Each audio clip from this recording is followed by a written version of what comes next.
Welcome back to URL Charlotte, my debut time travel horror novel, which is out June 1st in paperback and Kindle Unlimited. The bare fluorescent light overhead flickered and then illuminated the room. Dust floated in the air.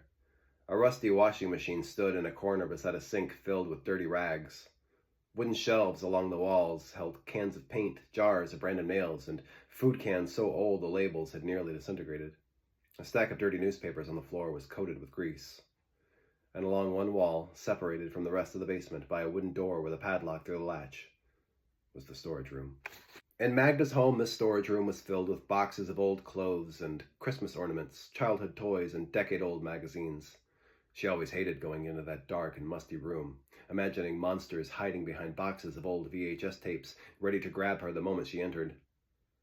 Now she would much rather spend an hour inside that storage room at home than see what was inside of this one. The crying on the other side of the door stopped. "Hello?" Sarah whispered.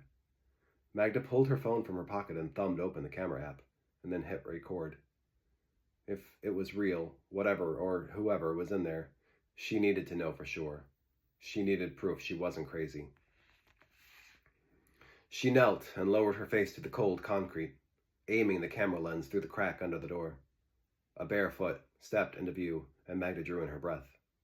She clasped a hand over her mouth and watched as another foot appeared beside it, bruised and swollen, encased in a wooden splint that appeared handmade, like the box that held the glasses. "Please," came the girl's voice from the other side of the door.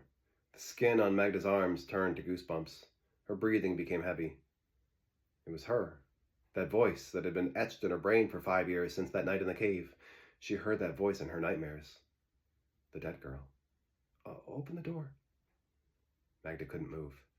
She watched as the girl bent, her pale knees hitting the tile, and then her hands.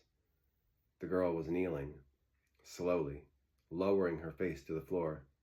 Magda's heart thumped in her ears.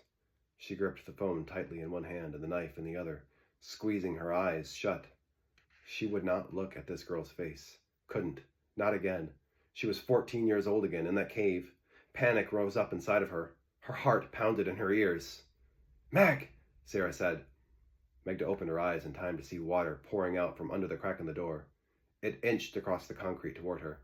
She pushed herself to her feet and jumped out of the way as the water snaked across the floor.